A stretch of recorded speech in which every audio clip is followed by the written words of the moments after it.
أما بعد فأعوذ بالله من الشيطان الرجيم بسم الله الرحمن الرحيم إن الله وملائكته يصلون على النبي يا أيها الذين آمنوا صلوا عليه وسلموا تسليما اللهم صل وسلم وبارك على سيدنا ونبينا ومولانا محمد وبارك وسلم عليه الصلاة والسلام عليك يا رسول الله الصلاة والسلام عليك يا حبيب الله الصلاة والسلام عليك يا شفيع المذنبين الصلاة والسلام عليك يا رحمة للعالمين.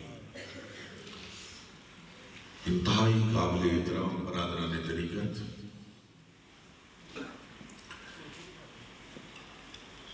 ہم سب اللہ کا شکر ادا کرتے ہیں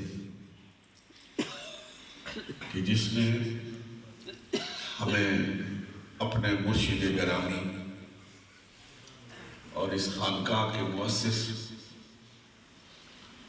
حضرت مولانا محمد ہاشم رحمت اللہ تعالی علیہ کی ایصال ثواب کی اس مجلس میں شریک ہونے کی سعادت حاصل ہوئی.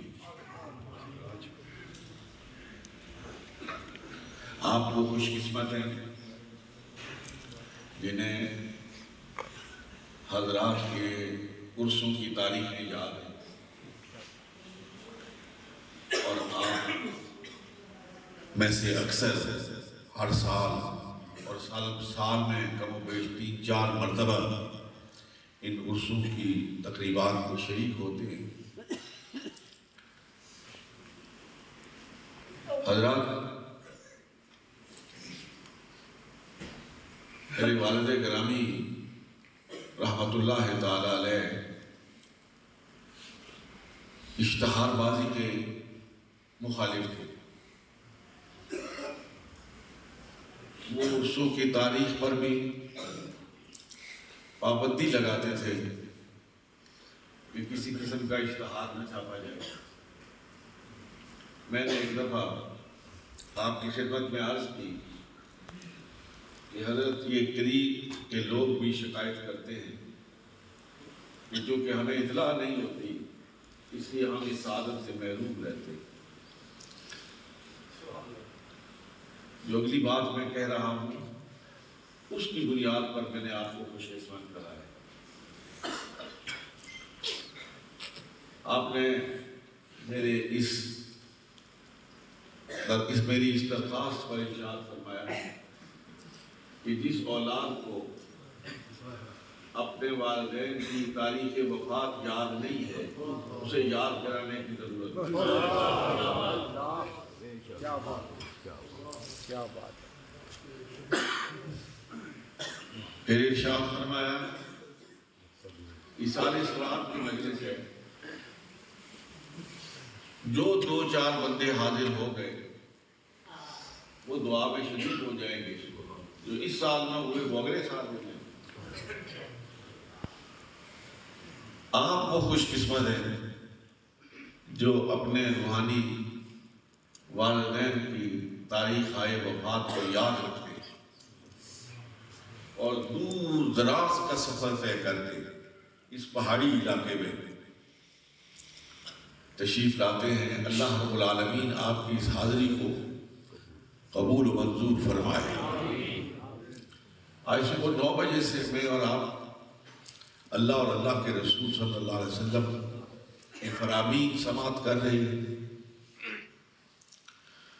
اور آقا دو جہاں حضرت محمد رسول اللہ صلی اللہ علیہ وسلم کی بارگاہ اقدس میں درود و سلام کا نذرانہ پیش کیا جا رہا ہے. مجھے آج خوشی ہوئی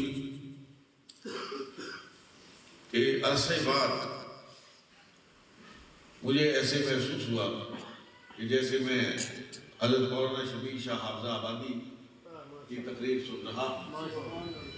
البلد سر بأبی، ان کے بیٹے نے ان کی جان تازہ کر. بے شک کیا بات ہے. بے شک یہ جو لحن ہے خوش آوازی ہے یہ ایک پیغمبر علیہ السلام کا معجزہ ہے. یہ اللہ کی خاص عطا ہوتی ہے جسے نصیب ہو جائے. اور حافظ آباد کے اس خاندان کو اللہ رب العالمین نے اس دولت سے مالا مال فرمایا. اور آخر میں ایک شخصیت جو وفات کی شاہکار ہے اور مفتی محمد سلیمان رضوی ہمارے ان نابغات العصر میں سے ہیں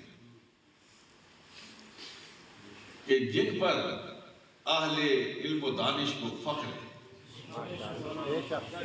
بے شک میں اس میں کوئی مبالغہ نہیں کرتا. پوری جمعیت خاطر کے ساتھ عرض کرتا ہوں کہ مجھے ان کی رفاقت پر فخر ہے. جو یہ مجھ پہ شفقت فرماتے ہیں مجھے اس پر فخر ہے. سبحان اللہ. مجھے وہ وقت یاد ہے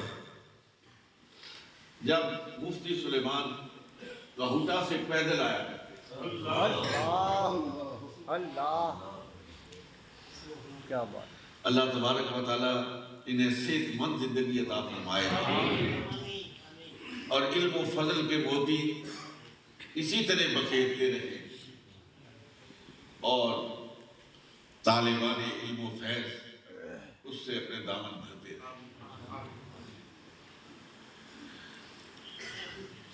میرے عزیز بھائی محترم سید الطاف حسین شاہ صاحب جنہیں لکھنے پہ بھی قدرت ہے اور بولنے پہ بھی قدرت ہے، ان کے دربار شریف کے ساتھ محبت اور تعلق کا اظہار ان کی منقبت ہے. بے شک بے شک بے شک. آج بھی پیش کی ہوئی منقبت اور اس سے پہلے جو آپ ہر سال سنتے ہیں وہ منقبت، وہ ان کی دلی محبت کا اظہار ہے. میری دعا ہے اللہ تبارک و تعالیٰ ان محبتوں کو، ان سچے تعلقات مزید استحکام عطا فرمائے. یہ تقریر کا موقع نہیں، نماز عصر کا وقت جایا جا رہا ہے. میں صرف ایک بات آپ کی خدمت میں عرض کرنا چاہتا ہوں. اللہ رب العالمین نے ارشاد فرمایا یا ایھا الذین آمنوا قوا انفسکم واہلیکم نارا. یہ ایمان والوں سے خطاب ہے، یہ کفار سے خطاب نہیں. یہ اہل ایمان سے خطاب ہے جو لا الہ الا اللہ محمد رسول اللہ پڑھ چکے ہیں، جن کے گلے میں غلامی مصطفیٰ کا توق پڑا ہوا ہے. یہ ان سے خطاب ہے کہ ایمان والو تم ایمان تو لا چکے ہو، تم غلامی کا دعویٰ بھی کرتے ہو، تم سے میں خدا کہہ رہا ہوں کہ اپنے آپ کو بھی اور اپنے اہل و عیال کو بھی نار جہنم سے بچاؤ.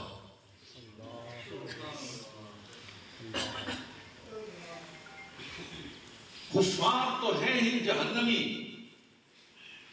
یہ ان لوگوں سے کہا جا رہا ہے جو ایمان لانے کے بعد اپنی بدعمالیوں کی وجہ سے جہنم رسید ہوئے. یہ اپنے آپ کو اور اپنے اہل و عیال کو اعمال بد سے بچاؤ.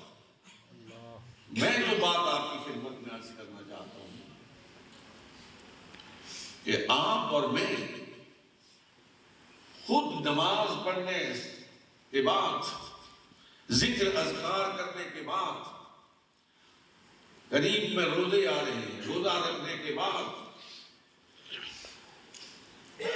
جو ہماری ایمانی ذمہ داری ہے اس سے سبکدوش نہیں ہو جاتا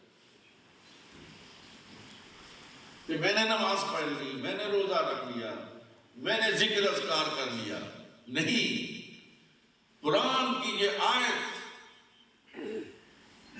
براہ راست مجھ سے اور آپ سے خطاب کر رہی ہے میرے عزیزوں، کہ اپنے آپ کو بھی نارے جہنم سے بچاؤ اور اپنے اہل و عیال کو بھی نارے جہنم سے بچاؤ۔ وہ لوگ جو خود اپنی ذات تک محدود رہتے ہیں اور اپنے گھر بار پر، اپنی اولاد پر، اپنے خیش و اقارب پر، اپنے تعلق داروں پر نظر نہیں رکھتے اور ان کی اصلاح کا فریضہ سر انجام نہیں دیتے، یقین کیجئے پھر اب پچھتاوت کیا بنے، یا چڑیاں چگ گئی تھے۔ پھر جس وقت گھر میں اجالے کی بجائے اندھیرا چھا جاتا ہے، اولاد نافرمان ہو جاتی ہے، اپنی بیوی سے جو آپ کی توقعات وابستہ ہیں وہ اس پر پورا نہیں اترتی ہے،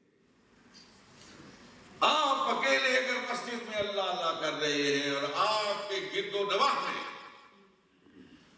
آپ کی برادری میں، آپ کے رشتہ داروں میں مسلسل اللہ کی نافرمانی ہو رہی ہے، تو یہ کہہ کر کہ میں نمازی ہوں اللہ کے ہاں سے چھٹکارا حاصل نہیں ہوگا۔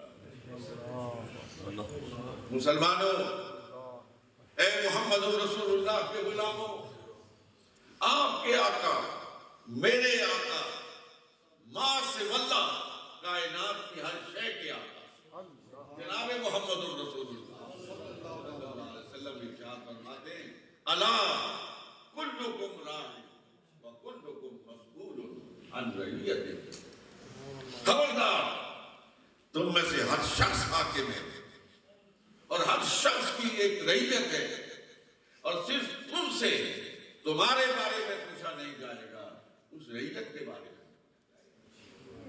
ہم میں سے ہر شخص کوئی حکمران تو نہیں ہے، تخت پر تو نہیں بیٹھا ہوا، تو پھر سرکار نے یہ کیوں ارشاد فرمایا؟ اس لیے کہ میرا گھر میری رعیت ہے، میرا کنبہ میری رعیت ہے۔ اگر بیٹا پورے مہینے کی تنخواہ گھر نہ لائے تو آپ 100 بار اس سے سوال کرتے ہیں، پوچھتے ہیں، بیٹا تنخواہ لی تھی، کہاں چھوڑ آئے ہو؟ ہماری ضرورت پوری نہیں ہو رہی۔ لیکن کتنا وہ عاقبت نااندیش باپ ہے، ان کو بھی وجہ سے یہ نہیں پوچھتا کہ آج میں تو جماعت میں تھا، نماز میں موجود تھا، تم نظر نہیں آئے۔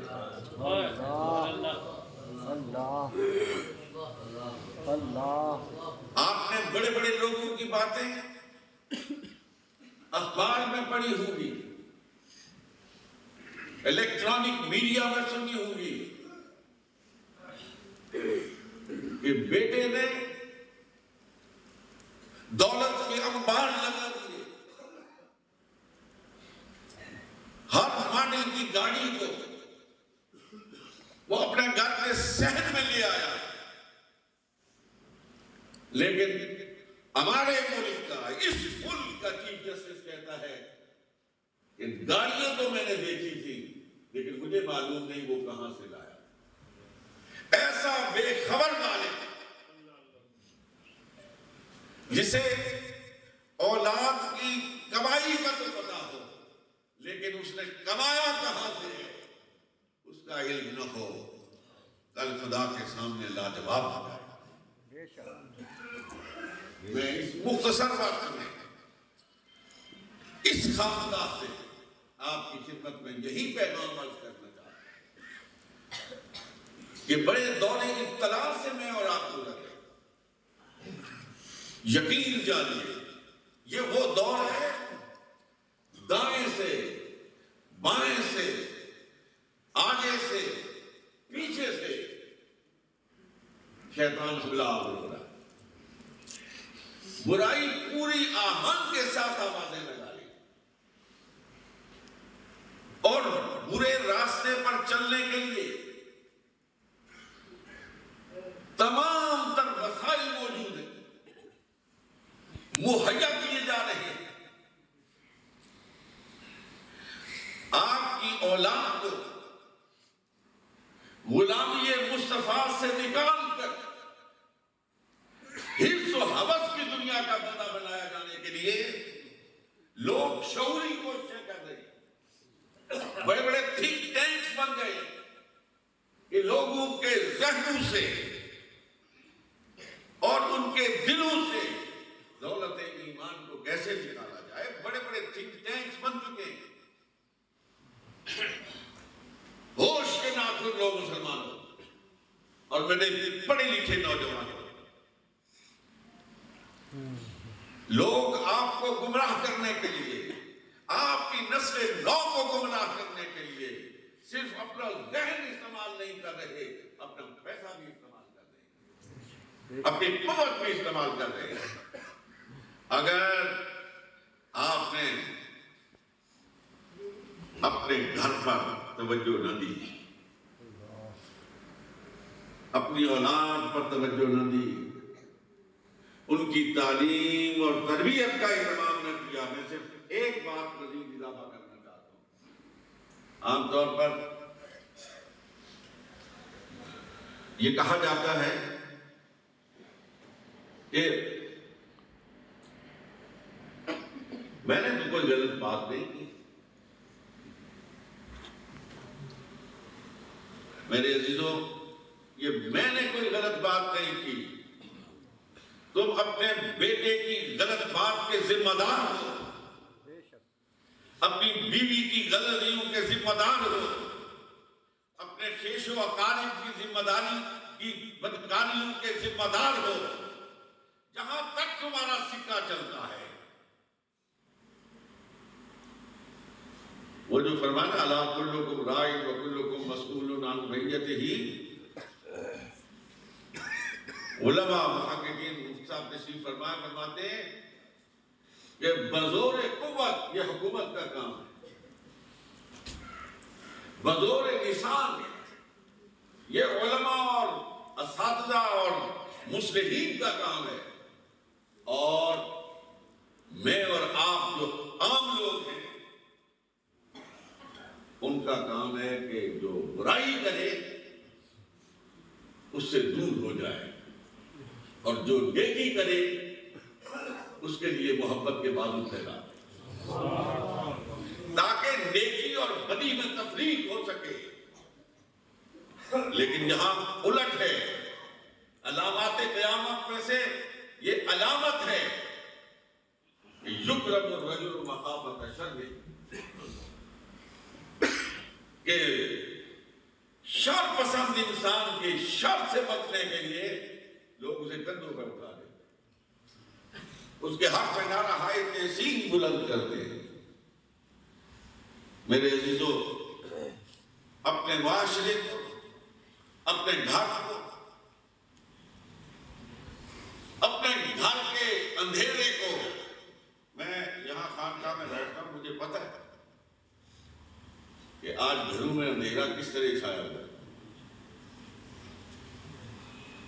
لوگ آگے جب تخلیے میں روتے ہیں تو یقین کیجئے وہ یہ آنسو نہیں ہوتے، وہ خون کے آنسو ہوتے۔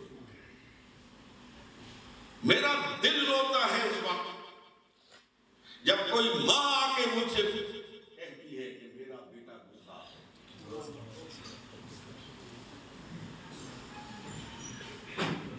میں کیا کہوں اس اولاد سے کہ جس کے والدین اس کے ظلم اور ستم سے تنگ آ کر اپنے گھروں کو کھیلا بھاگتے ہیں۔ لا الہ الا اللہ محمد رسول اللہ پڑھا، لیکن خدا کے عذاب سے کیسے بچو گے؟ یہی تو اللہ کہہ رہا ہے، یہی تو محمد رسول اللہ کہہ رہا ہے کہ اپنے آپ کو نار جہنم سے بچاؤ، اپنے اہل و عیال کو نار جہنم سے بچاؤ۔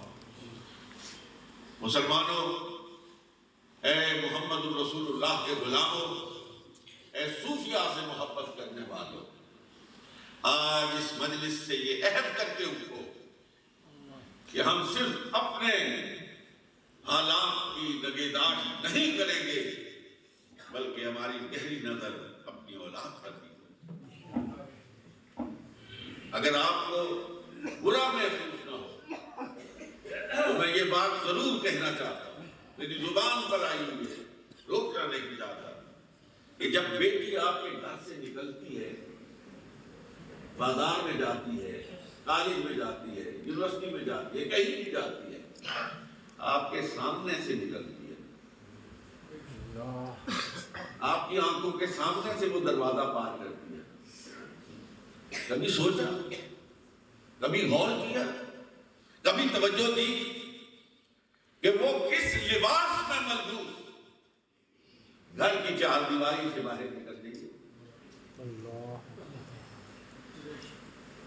میں نے بہت پہلے صاحب برطانیہ میں مجھ سے انہوں نے کہا کہ یہاں ملازمت بھی ہے، تعلیم بھی ہے، بتائیے ہم کیا کریں، اس کے بغیر ہم یہاں زندہ نہیں رہ سکتے۔ میں نے کہا اسلام وہ مذہب ہے جو تعلیم پر پابندی عائد نہیں کرتا، جو ملازمت پر بھی پابندی عائد نہیں کرتا، بلکہ وہ تو کہتا ہے جو مرد کماتا ہے اس کا ہے، جو عورت کماتی ہے وہ اس کا ہے۔ لیکن میں نے کہا ایک بات میں آپ سے عرض کرنا چاہتا ہوں، ایک ہے ملازمت اور تعلیم، اور دوسری طرف ہے حیا اور عفت، پاک دامنی۔ میں نے کہا ملازمت اور تعلیم کو عفت اور حیا پہ قربان کیا جا سکتا ہے، پاکیزگی اور حیا کو تعلیم اور ملازمت پر قربان نہیں۔ سبحان اللہ، سبحان اللہ، سبحان اللہ۔ میرے انتہائی قابل احترام عزیزوں، مجھ سے کہیں زیادہ معاشرے میں پھیلی ہوئی پارا گندگی، معاشرے میں پھیلی ہوئی بے حیائی، آپ اس سے بخوبی واقف ہیں۔ اس لیے آؤ آج عہد کر کے اٹھے کہ یہ جو پاکان امت لیتے ہوئے ہیں، جن کی درگاہوں پر آ کر ہم بارگاہ رب العزت سے التجائیں کرتے ہیں، انہوں نے جو ہمیں سبق پڑھایا تھا، ہمارے والد صاحب رحمت اللہ علیہ ایک بڑی بات شد و مت کے ساتھ فرماتے تھے، وہ فرماتے تھے حسین پیدا ہو سکتے ہیں، ہمیشہ فرماتے ہیں کہ حسین پیدا ہو سکتے ہیں، فاطمہ کی گود چاہیے۔ اللہ، سبحان اللہ، سبحان اللہ۔ حسین پیدا ہو سکتے ہیں، فاطمہ کی گود چاہیے۔ اللہ، کوشش یہ کرو کہ اپنی بیٹیوں کے لیے، اپنی بہنوں کے لیے، اپنی بیویوں کے لیے آئیڈیل حضرت خدیجہ الکبریٰ کو بناؤ، سبحان اللہ، حضرت سیدہ عائشہ کو بناؤ، حضرت سیدہ حفصہ کو بناؤ، وہ رنگ درنگ لوگ جنہیں اپنے باپ کا بھی علم نہیں ہے، ان کو اپنا آئیڈیل بنا کر لباس اتار دینا اور اپنے مذہب سے بغاوت کر دینا، یہ کون سی عقل مندی ہے؟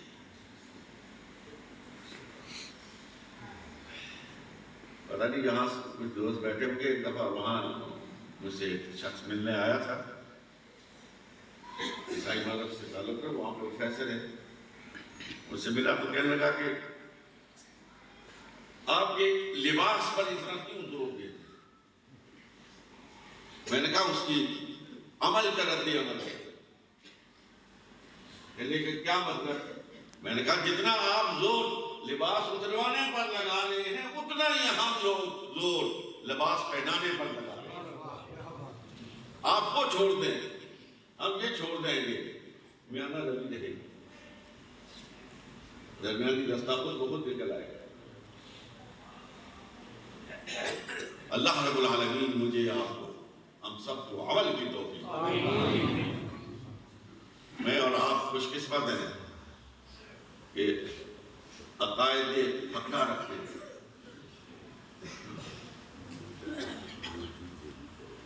اور پھر صوفیہ کے ساتھ نسبت رکھتے ہیں۔